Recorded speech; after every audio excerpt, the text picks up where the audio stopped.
सभी को नमस्ते। आज हम समानता और भेदभाव पर बात करेंगे। इन शब्दों का हम काफी इस्तेमाल करते हैं, मगर क्या वास्तव में इनको समझते हैं? चलो आज मैं आपको दो बच्चों की कहानी सुनाती हूँ। वे मेरे विद्यार्थी थे। ये दोनों बच्चे एक ही घर, परिवार व जाति से हैं। दोनों बहन भाई हैं। फिर भी दोनों के जीवन का अनुभव बहुत अलग है।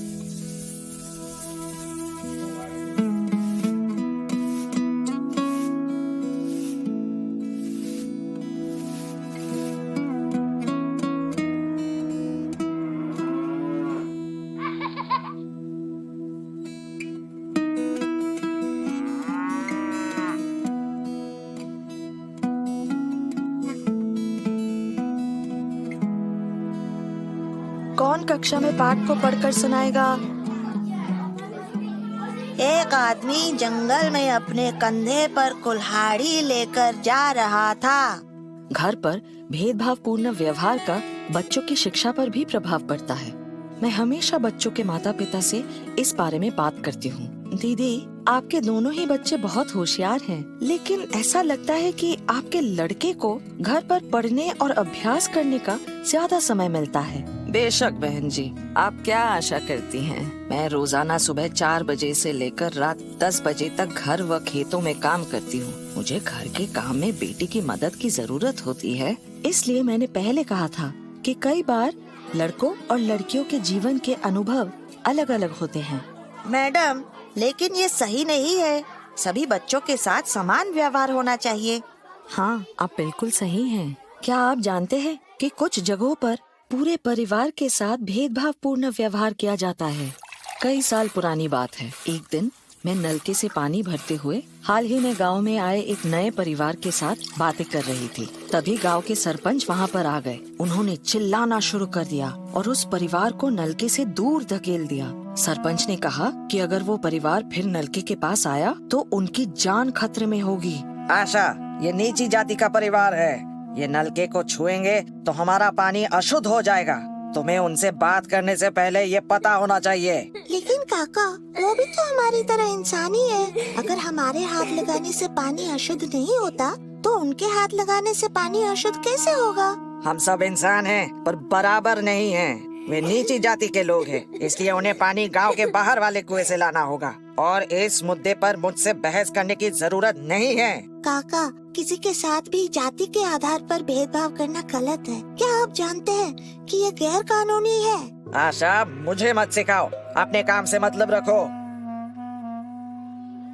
जब मैं छोटी थी तब लोग मेरी बातों पर ध्यान नहीं देते थे, लेकिन मैंने ये जानकारी बांटना जारी रखा और लोगों तक अपनी बात पहुंचाने की कोशिश करती रही।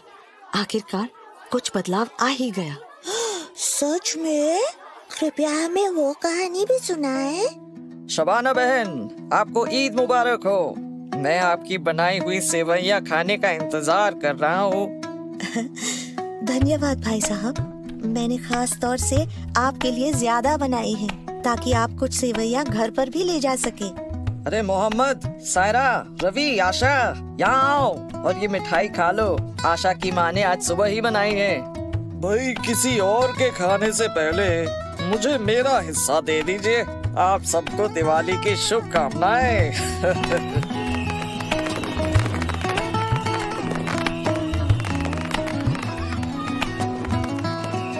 मेरे गांव में विभिन्न धर्मों के लोग एक ही मोहल्ले में मिलजुल कर रहने लगे। हमारा मोहल्ला सबसे बढ़िया मोहल्ला बन गया था। हम सबको अपने माता पिता के साथ समानता पर बात करनी चाहिए।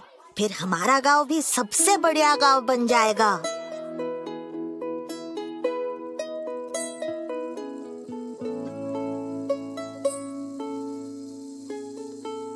इस गांव के बच्चों ने निर्णय लिया है कि गांव का नलका सभी के लिए है।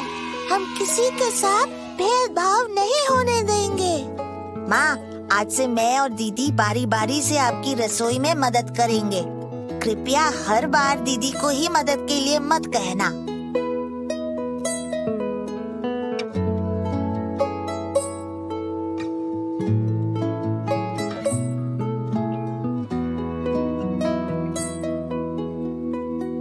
बच्चों, ये भारत का संविधान है। ये सभी लोगों को समानता की गारंटी देता है और जाति, धर्म, लिंग व जन्म स्थान के आधार पर भेदभाव को रोकता है। बच्चों ने इस बात की गांठ बांध ली और उन्होंने इसका प्रचार अपने परिवार, मोहल्ले व गांव में करना शुरू कर दिया। तो क्या समानता आपके दैनिक जीवन को प्रभावित करती है? क्या आप भेदभाव को खत्म करने के लिए कोई प्रयास कर सकते हैं? आइए अब हम भेदभाव मिटाएं और अपने गांव में समानता की जानकारी फैलाएं।